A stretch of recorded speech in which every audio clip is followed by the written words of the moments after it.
존귀하신 하나님의 말씀은 열왕기하 8장 7절부터 15절입니다. 오늘은 하사엘에 대한 이야기입니다. 하사엘은 참으로 강교한 자요 교묘한 자였습니다. 이때 당시에 남유다가 있었고 북쪽 이스라엘이 있었고 그 주변에 아람 제국이 있었습니다. 아람이라는 나라는 큰 나라를 이루고 있어서 북쪽 이스라엘이 말을 듣지 않으면 언제든지 쳐들어와서 조공을 바치게 만들고 그리고 사람들을 죽였습니다. 평상시에 이렇게 이스라엘 백성들을 많이 쳐들어왔던 아람 제국, 우리가 앞에서 두 번이나 그 경우를 보았습니다. 첫째는 도단성을 쳐들어왔었죠. 도단성을 쳐들어온 이유는 우리가 북이스라엘을 이쪽으로 쳐들어가자 그러면 이스라엘 군대가 거기서 준비하고 있었습니다.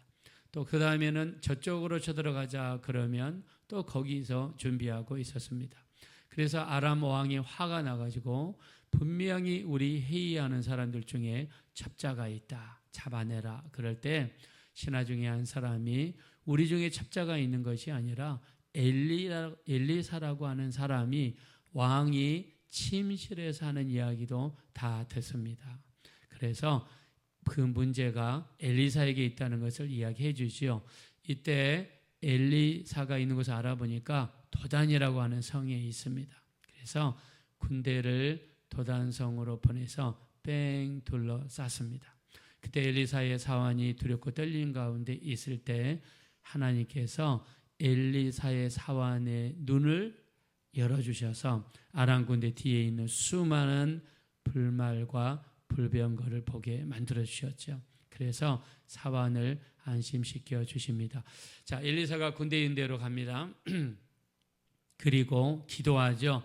이 아람 군대 모든 병사들의 눈을 어둡게 해 주십시오.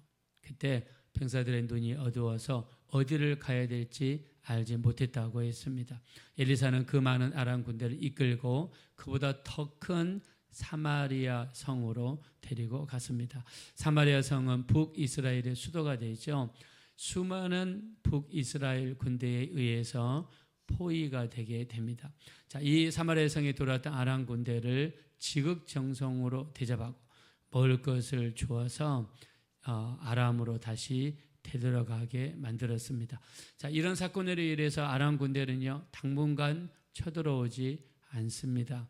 근데 시간이 흘러서 이 침략 근성을 가지고 있던 아람 제국은 다시 이스라엘을 쳐들어와서 사마리아 성을 두 겹, 세 겹으로 쌓게 되었습니다. 두 겹, 세 겹으로 쌓으면서 사마리아 성 안에는 수많은 기근이 들렸어요. 두 여자가 오늘은 네 아들을, 내일은 네 아들을 잡아먹자. 그렇게 해서 아들을 삶아서 잡아먹는 이런 일이 발생하죠. 이때 하나님께서 엘리사를 통해서 기쁨의 소식을 선포하십니다. 내일 이맘때에 고운 가루 한 서아에 한 세겔을 하겠고 보리 두 서아에 한 세겔을 할 것이다. 왕의 총애를 입었던 군대 장관은 하나님께서 하늘의 창을 내신들 이런 일이 있겠느냐라고 불신의 말을 하게 되죠. 그때 엘리사가 이야기합니다. 네가 보겠으나 먹지는 못하리라. 그리고 그 다음 날 수많은 사람들이 식량이 있다는 이야기를 듣고 사마리아 성을 가다가 이 군대 장관을 밟아서 죽여버리고 말았습니다. 이런 사건이 있은 이후로 이 아람 왕이었던 베나닷은 모슬병에 걸려가지고 몸을 조금도 움직이지 못하는 병에 걸리게 되었습니다. 사람이 물에 빠지면 지푸라기로 잠다고 그러죠. 이 아람 왕은요, 자기가 어떻게 되겠는지 알고 싶어서 엘리사에게 자기가 그렇게 믿었던 자기 비서실장 하사엘을 엘리사에게 보냅니다. 엘리사가 와서 딱 보면서 이제 이야기를 해주는데 이 아람 왕이 보냈던 비서실장 그의 이름이 하사엘이거든요. 그 하사엘을 뚫어지게 쳐다봅니다.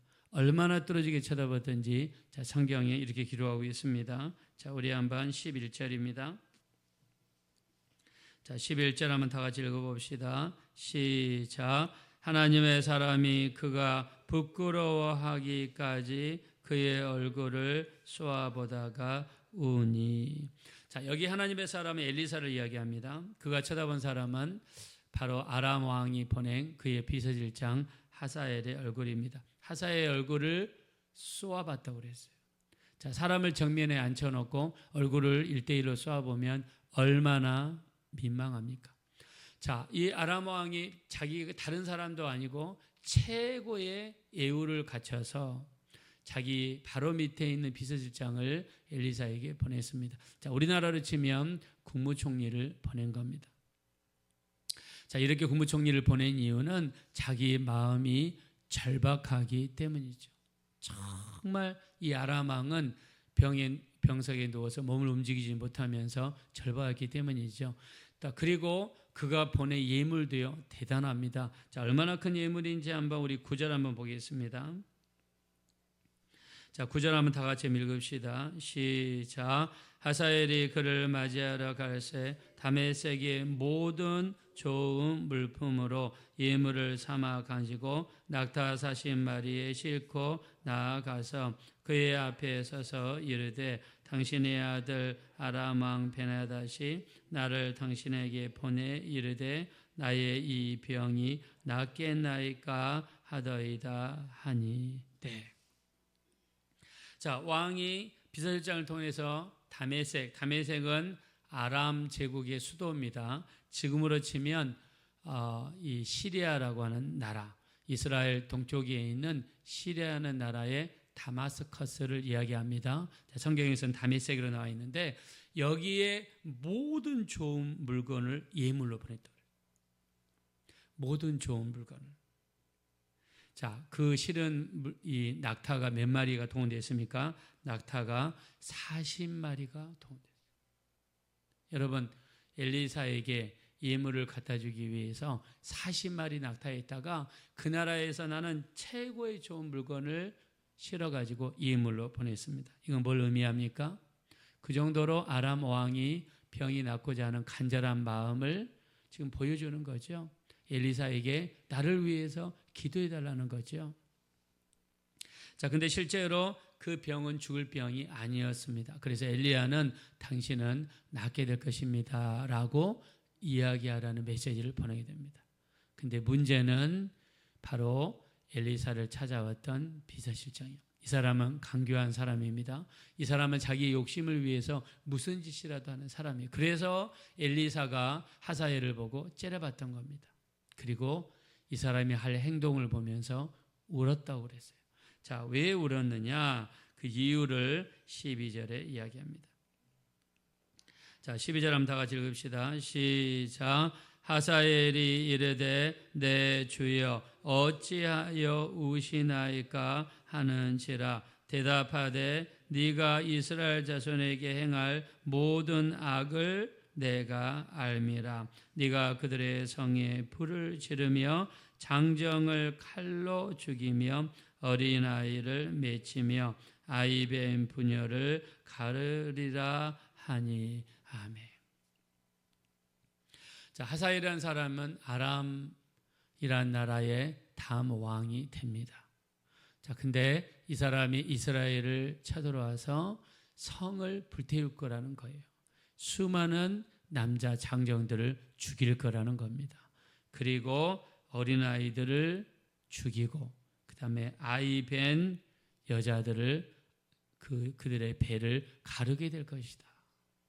자, 이건 굉장히 비참한 일이죠. 어린아이들을 이 종으로 노예로 끌고 가고 그리고 아이벤 여자들을 칼로 죽여서 이 여자들도 죽이고 아이도 죽이고 정말 잔인하게 이를 데 없는 이 짓을 하사엘이 하게 될 거라는 거예요. 자, 그걸 보면서 이 엘리사가 울었던 것입니다.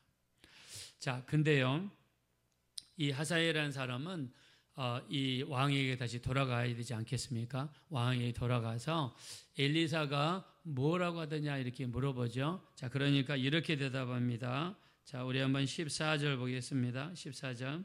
자, 다 같이 읽겠습니다. 시작. 그가 엘리사를 떠나가서 그의 주인에게 나아가니 왕이 그에게 묻되 엘리사가 네게 무슨 말을 하더냐 하니 대답하되 그가 내게 이르기를 왕이 반드시 살아나시리이다 하더이다 하더라. 아멘.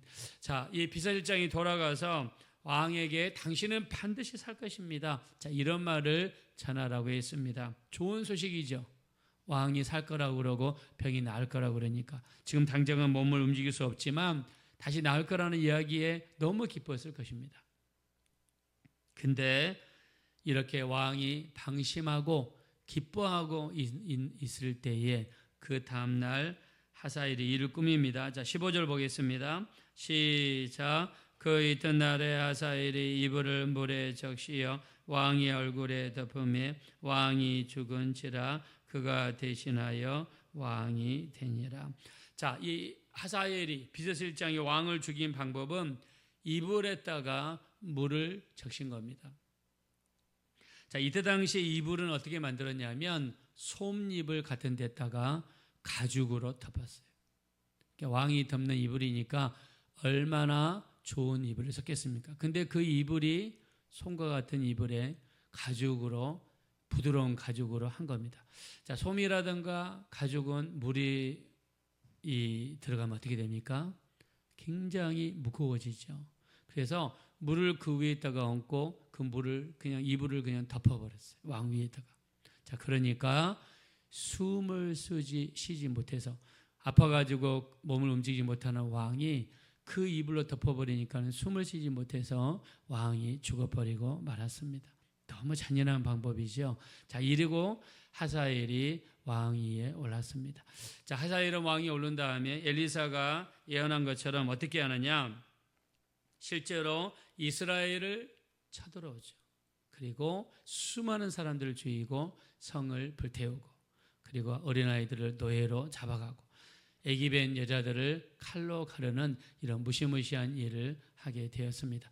자, 근데 이 하사엘에 대한 기록은요, 여기만 나온 것이 아니라 열왕기상에도 나왔습니다. 자, 열왕기상 19장 우리 15절 이하에 보면 이런 이야기가 있어요. 하나님께서 엘리야에게, 자, 열왕기상은 엘리야에 대한 이야기죠. 너는 가서 하사엘에게 기름을 부어 아람 왕이 되게 하고 에후에게 기름을 부어 이스라엘의 왕이 되게 하고 엘리사에게 기름을 부어라. 하사엘이 죽이지 못한 자를 에후가 죽일 것이요 에후가 죽이지 못한 자를 엘리사가 죽이게 될 것이라는 이 예언의 말씀을 하나님께서는 엘리야에게 했습니다. 자, 옛날에는요, 기름을 붓는 사람들이 세 가지가 있죠. 첫째는 선지자, 두 번째는 제사장, 세 번째는 왕입니다. 자, 대부분의 왕은 북쪽 이스라엘의 왕이나 남쪽 유다의 왕이었습니다. 자, 근데 성경에 아람이라는 나라, 이방인 나라야 하사엘을 찾아가서 그에게 기름을 부으라는 겁니다. 자, 우리가 기름 부음을 받는 것은 영광스러운 일이죠. 선지자가 되거나 제사장이 되거나 그리고 왕이 되는 일이었기 때문입니다. 자, 그러나 다른 이방 나라의 사람을 찾아가서 기름을 부으라는 것은 어떤 의미가 있을까요? 바로 하사엘을 왕으로 임명하신 이유는 북쪽 이스라엘을 치기 위한 채찍으로서 기름을 부었던 것이죠. 즉 기름 부음을 받았지만 똑같은 좋은 기름 부음이 아니라 나쁜 기름 부음을 하나님이 하사엘에게 허락한 겁니다. 자, 하사엘은 이렇게 기름 부음을 받고 나서 이스라엘을 치는 도구가 됐습니다. 그리고 이스라엘을 잔인하게 정복해 나갔습니다. 자, 우리가 하나님 앞에 쓰임 받을 때 어떤 사람은요, 정말 선한 목적으로 쓰임 받는 사람이 있어요. 어떤 사람은 악한 목적으로 쓰임 받는 사람이 있습니다. 우리가 성경에서는 이거를 어떤 사람은 양으로 쓰임 받는 사람이 있고 어떤 사람은 염소로 쓰임 받는 사람이 있습니다. 다윗처럼 이스라엘 백성을 돕는 일에 선한 왕으로 쓰임받는 사람이 있는가 하면 바로 왕처럼 이스라엘을 억압하는 사람으로 쓰임받는 사람이 있습니다. 자, 우리에게 주어진 생명은 하나입니다. 우리에게 주어진 시간도 제한이 되어 있습니다. 근데 어떤 사람은 선한 그릇으로 쓰임받는 사람이 있고 어떤 사람은 악한 그릇으로 쓰임받는 사람이 있어요. 자, 이것을 사도 바울은 이렇게 표현했습니다. 로마서 9장 20절부터 24절에 보니까 이 사람아 네가 누구이기에 감히 하나님께 반문하느냐. 지음을 받은 물건이 지은 자에게 어찌하여 나를 이렇게 만들었느냐 말하겠느냐. 토기장이가 진흙 한 덩이로 하나는 기 쓸 그릇을 하나는 천이 쓸 그릇을 만든 고난이 없느냐. 하나님께서 그의 진노를 보이시고 그의 능력을 알게 하고자 하사 멸하기로 준비된 진노의 그릇에 관하여 오래 참음으로 관용하시고 영광을 받으시려고 예비하신 바 긍휼의 그릇에 관하여 영광의 풍성함을 알게 하고자 하셨을지라도 무슨 말 하리요. 이 그릇은 우리니라고 말씀했습니다.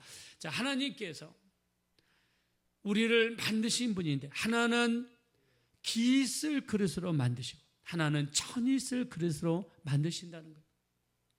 하나는 진노의 그릇으로 만드시고 하나는 긍휼의 그릇으로 만든다는 거예요.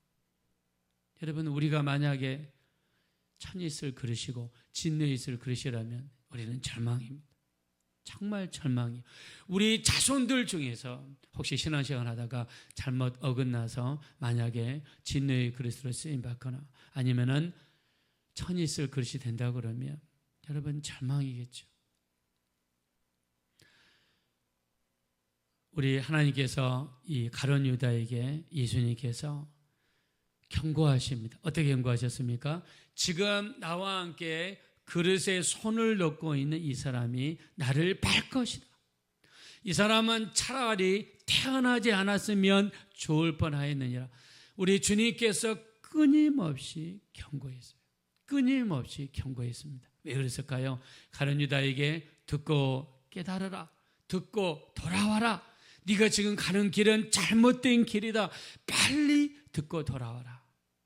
네가 지금 진노의 그릇이니까 빨리 진노의 그릇에서 긍휼의 그릇으로 돌아오라고 촉구하는 것입니다. 우리가 이 회개라는 단어가 메타노이아라고 그러죠. 메타노이아라는 단어는 듣고 깨닫고 지금 가는 길에서 돌아오라는 뜻입니다. 그래서 마태복음 3장 2절에 세례 요한, 침례 요한은요, 천국이 회개하라, 천국이 가까웠느니라라고 외쳤습니다. 또 마태복음 4장 17절에 예수님도 회개하라, 천국이 가까웠느니라라고 외쳤습니다. 자, 이 단어는요, 너희가 가는 길에서 돌이키라는 뜻입니다. 즉 진노의 그릇에서 긍휼의 그릇으로 돌아오라는 것입니다. 자, 우리가 만약 지금 천이 쓸 그릇이다 라고 한다면 기회가 있습니다. 방법이 있습니다. 우리 디모데후서 2장 20절부터 21절에 보니까 큰 집에는 금그릇과 은그릇과 나무 그릇과 질그릇이 있나니 하나는 기 쓸 그릇, 하나는 천이 쓰는 그릇이 있느니라. 누구든지 이런 것에서 자신을 깨끗하게 하면 귀한 그릇이 되어 거룩하며 주의 쓰심에 합당하며 모든 선한 일에 예비함이 되리라 말씀했습니다. 자, 우리는 하나님 앞에 귀하게 쓸 수 있는 방법이 있어요. 그 방법은 하나님 앞에 회개하는 것입니다. 하나님께 나아가서 회개하면서 내가 했던 모든 일을 회개하면서 내가 귀한 그릇이 되기를 원합니다 라고 기도하면 하나님께서 우리를 바꾸셔서 귀한 그릇으로 바꿔주실 줄로 믿습니다. 하사엘이라는 사람은 하나님의 진노를 보이려고 멸하기로 준비된 진노의 그릇이었습니다. 그는 잔인하게 수많은 사람들을 죽였습니다. 우리가 만약 진노의 그릇이라면 큰일입니다. 큰 집에는 큰 그릇과 은그릇과 나무 그릇과 질그릇이 있나니 누구든지 이런 것에서 자신을 깨끗하게 하면 귀한 그릇이 될 수 있다라고 말씀했습니다. 날마다 회개하고 날마다 기도해서 귀한 그릇으로 쓰임 받을 수 있는 우리 모두가 되어지시기를 예수님의 이름으로 축원합니다. 이 시간 기도하겠습니다. 기도하실 때 정말 우리가 회개하기 원합니다. 우리의 죄를 낱낱이 회개하기 원합니다. 그래서 우리가 진노의 그릇이 되지 않고 귀한 그릇이 되어서 하나님 앞에 쓰임받고 영광 돌려드릴 수 있는 그릇으로 쓰임받게 도와주십시오. 우리 합심으로 간절히 기도하겠습니다. 거라시고 잡으러시 하나님 진심으로 감사합니다. 우리가 이 땅에 살면서 우리 하나님 참으로 우리의 많은 죄를 지으며 살아갑니다. 주의 말씀에 불순종하고 우리의 뜻대로 우리의 고집대로 우리 하나님 살아갑니다. 우리를 불쌍히 여겨 주십시오. 우리를 궁히 여겨 주십시오. 주의 뜻대로 살지 못하고 우리 뜻대로 우리 고집대로 살면서 하나님의 진노를 보이고 하나님의 능력을 알게 하고자 하사 멸하기로 준비된 진노의 그릇이 되지 않게 도와주십시오. 하나님의 말씀에 순종하여 말씀 위에 온전히 서게 도와주시고 우리의 말씀에 온전히 설 수 있는 우리 모두가 될 수 있도록 우리 하나님 인도해 주십시오. 우리 하나님 도와주세요. 우리를 불쌍히 여겨주세요. 우리를 긍휼히 여겨주세요. 우리 하나님 참으로 누구든지 이런 것에서 자신을 깨끗하게 하며 귀한 그릇이 되어 거룩하며 주의 수심에 합당하며 모든 선한 일에 예비함이 되리라 그랬습니다. 우리 하나님 우리를 도우소서. 우리를 불쌍히 여기소서. 우리를 긍휼히 여겨주십시오. 불쌍히 여겨주십시오. 긍휼히 여겨주십시오. 주님의 피로 정결하게 하시고 깨끗하게 도와주십시오.